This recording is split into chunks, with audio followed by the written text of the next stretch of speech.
Good morning, everyone. Thank you for coming today to this conference, to this press conference on the freedom of the press in Morocco, and specifically on the detained journalist Rachid NINI case. I will introduce myself. I'm REDA. I'm an attorney in Casablanca, Morocco, and in New York, and also the head of an NGO called Droit et Justice, whose purpose is the promotion, establishment of rule of law in Morocco. I will start this with a brief historical overview of the relationship between the press and the conflictual relationship between the press and the government of Morocco the past years, to then speak specifically about this Rachid NINI case that is gaining an international attention in light of the events that you know in the Arab world. Because as you know, freedom of speech and freedoms in general and civil liberties are extremely important right now in the Arab world. They've been the cause of revolutions, and we have a case at hand that we need to discuss. After this, my distinguished colleague and friend Omar will be speaking about the interactions between what's going on and US foreign policy with the Arab world. A quick history of the press in Morocco. I mean, as you know, Morocco is a monarchy and a developing country and a non-democracy, or a developing democracy, if you can call it this way. I would briefly distinguish the time frames in before 1999, which is the date of the advent of this new king, and the death of the previous king. 99 to 2003, when there was some kind of opening, some hope, and 2003 to date, when the trend went backwards, the fall backwards. Before 99, most of you know that we used to be ruled by former King Hassan, the late King Hassan II, and it was very easy in terms of freedom of speech. There was none. Let's face it, total dictatorship with not only for journalists but for others, detentions, secret killings, you name it. You name the list of abuse. With the passing away of King Hassan II, we got King Mohammed VI in 2003 with a lot of hope and promise. And I remember specifically when he announced a new concept of authority, a new relationship between the kingdom and its subject/citizens. And there was then, between 1999 and 2003, a wave of freedom. People could start speaking freely. Lots of newspapers have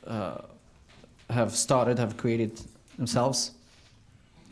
And we went to a situation from you couldn't talk to anything about anyone. And just as an example, before 99, if you criticized a police officer in the street for a traffic violation, you would be arrested right then after the first or second sentence. So it was hell. After 2003, we kept few red lines, very few red lines, namely, you know, the king, the religion, Islam, and Western Sahara. And for the rest, we said, you know what, you're free now to criticize the government, you're free to talk, create newspapers. So great hope. It was a great progress. Then came in 2003 the terrorist attacks of Morocco, and Morocco is not used to terrorism. For those of you who have been there, it's very peaceful. No one is allowed to carry a gun. So we were surprised, we were shocked. And maybe the regime has decided that too much freedom was not good and decided to screw the other way and go back to a stricter system. And so from 2003 onwards, we went back on the way of going backwards and regression of civil liberties and rule of law. And one of the victims of this going back was the press. To summarize, historically, since 2003, the regime had 3 or 4 manners to muzzle and control the press. Because let's face it, the press is still under tight control. And I say it loud and clear, there's no such thing as freedom of express yet. There has been progress that's been made, as we mentioned, with famous newspapers like Le Journal or Tel Quel appearing, Al Jazeera for a while, and I salute them on the way. But to summarize, there are 4 or 5 methods. The most extreme method, like we had right now, that's why we are specifically shocked, is putting a newspaper, a reporter in jail. You write something we don't like, police pick you up and you go to jail. With usually unfair trials. There have been other tools used, more subtle, a tax audit. All of a sudden, you know, those are usually small newspapers and they get a tax audit for $500,000 and they have to shut down. Tax and Social Security, detention, banning the newspaper. It has happened in the past, flat out. Also, an even more subtle way, as you may know, a lot of most newspapers, especially in that part of the world, live not with subscriptions, but with advertisement that is made in those newspapers. So it's very easy. The government calls the big companies, and it has happened frequently in Morocco. They call them and they say, if you want to be friends with us, do not advertise in this paper, and you choke them financially. So it's another method. But again, the most unacceptable is, the others are unacceptable too, but it is more acceptable than unacceptable, which is detaining people.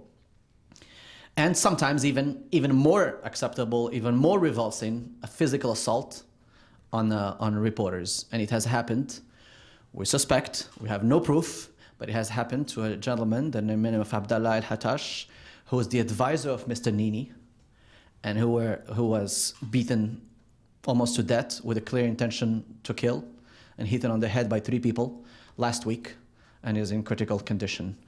No direct proof. He is the advisor of Mr. NINI, got threats many times over the past. It remains an open question. So usually we can say about this press issue that there are basically there's a little bit more freedom, but there are red lines.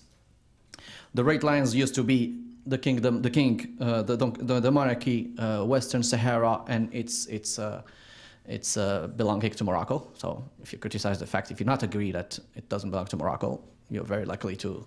You used to disappear under Hassan II, and now you'll get some kind of trouble. And Islam. I'll give you just a couple of examples of the recent history. I think there were too many, unfortunately. I have selected 6 or 7 of them really quick. In September 2008, REDA Ben Shamsi from Tel Quel, and this newborn, bold magazine, wrote an article on September 3 and saying, why do we have elections anyway, since according to the Constitution and in our system, the king is the only boss. Arrest, questioning, heavy fines. Don't write that. Another example. Another journalist by the name of Raji from the Hespress newspaper at the time wrote a simple article saying that the king has a reward system, which is, to me, it's not bad. If the king wants to give his money to somebody, that's a problem. But, you know, a reward system where if he liked someone, he would either write them a check or give them a gift. Don't talk about that, 2 years. So do not talk about certain things. Not necessarily in the chronological order. We're talking about Al Jazeera. Al Jazeera was asked to leave in October 2010. And I bet the government of Morocco didn't measure the implications and the consequences in having such, 2010, such a greatly appreciated media in the Arab world. If I was any government, especially in the Arab world right now, I would befriend Al Jazeera, not be against them. So into October 2010, they wrote, they had already done some sensitive reporting, social issues, go to shanty towns and talk to people, and poor people would tell them that we live in bad conditions and we're not happy. So the pressure against Al Jazeera started to build up. And finally, around September, October 2009, the director of Al Jazeera in Rabat did a piece criticizing former King Hassan II. Consequence, withdrawal of the license to exercise in Morocco, to practice in Morocco, shut down Al Jazeera, and Jazeera left Morocco. It's still reports on Morocco, but from overseas. A couple of more examples, real quick, because the details of each of them would take too long. A business economic magazine, Économie Entreprise, greatly read in the business community, writes a piece saying that the National Railroad Company, ONCF, publicly funded, ordered, because ONCF, the railroad company, also owns hotels, ordered and purchased furniture, luxury furniture, from Primarios, which is a luxury furniture seller in Morocco. It belongs to the king. And they said that the public agency built, the furniture store, Primarios, built the National Railroad Company something like 1,000 times the regular price. Mr. Alawi from Économie Entreprise did not get arrested, but he got heavy fines, really heavy. When I say heavy, it's like for Morocco, it would be the equivalent of, I don't know, condemning the New York Times here to $2 billion. They would shut down the following day. Maybe. So, and there's been a series of attacks like this. I mentioned another one because it's related to Gaddafi and to current events. In 2009, a magazine called Al Jazeera Al-Awla, Al Jarida Al-Awla, literally the first magazine, wrote a piece on the Maghreb, Morocco and the Maghreb, and said that why are we going to unify the Maghreb Union with Gaddafi if he's a dictator and who kills people and is an absolute... Gaddafi, with the help of the Moroccan government, filed a defamation lawsuit. A huge fine and arrest for the reporters. So I think I'm not gonna give you more examples. There are others, and then as another one really.